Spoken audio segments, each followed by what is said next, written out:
All right, let's dive into one of the most controversial and honestly most influential books out there, Robert Greene's The 48 Laws of Power. What this book does is it takes 3,000 years of history and boils it all down into a pretty ruthless guide for what Greene calls the ultimate game. And it all starts with a feeling I think we all know.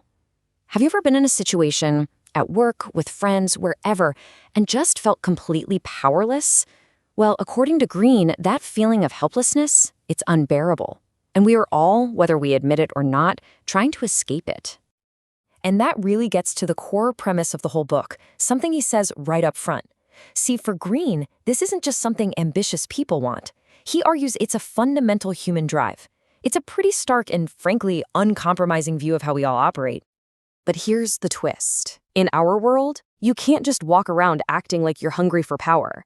That's a huge red flag.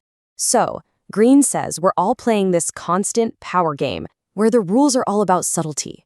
You have to look fair and decent on the surface, even while you're playing a much more strategic game underneath. The model he uses for this is the old aristocratic courts. Think about it. Courtiers had to subtly win the king's favor, watch their backs for scheming rivals, all while serving their master. Does that sound a little bit like your modern office? Yeah? Probably. So what about those people who say they're above all this scheming? The ones who say, oh, I don't play politics? Greene has a serious warning about them. He calls them the non-players. And his take is that these are often the most skillful players of all, using that moral high ground as the perfect smokescreen for their own power plays. So how do you actually play this game? Well, the book is really built on a few core principles. And the very first one is all about perception. You have to master your appearance, because at the end of the day, people can only judge what they see. A huge part of this is Law 9. You know, you can win an argument, sure. But what you've really done is create resentment that's going to last. A victory that you demonstrate with your actions, where people can see the results for themselves, that's way more powerful. It's all about showing, not just telling. And that brings us to Law 3. Never let anyone know what you're really after. Greene says you should use decoys, maybe a noble gesture here and there, anything to throw people off the scent. Because if people don't know your real goal, they can't possibly defend against it. And when you do pull something off, Law 30 says you have to make it look easy. Hide all the hard work, the practice, the struggle. When your achievements look effortless, you create this aura of natural talent, which makes your power seem almost limitless. But, and this is a huge but, all of this mastery of appearance comes with one absolute, unbreakable rule. It's summed up perfectly in this quote, which is the basis for Law 1, never outshine the master.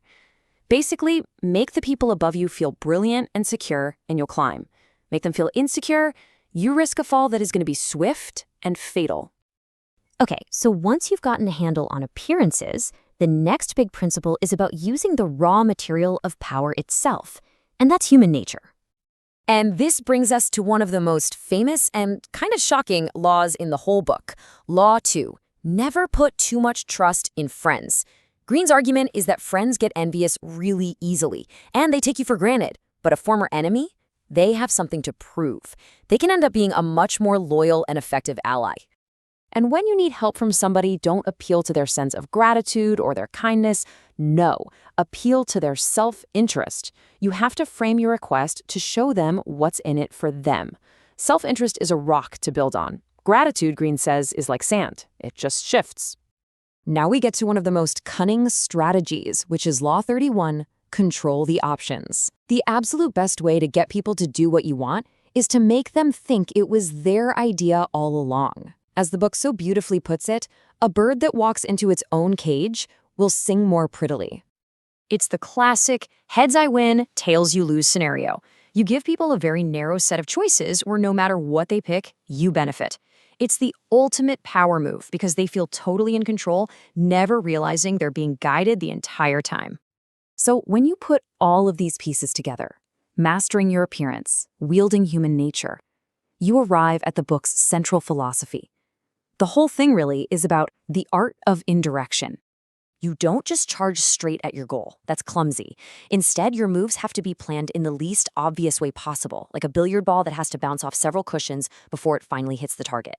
This whole game is not about brute force. It's about strategy and patience. So you might be asking, why does any of this matter?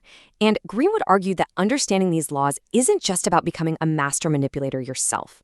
It's a tool for defense. It helps you see these tactics when they're being used against you, and it helps you understand the hidden currents moving just beneath the surface of your own life. But Green leaves us with one final, very important caution.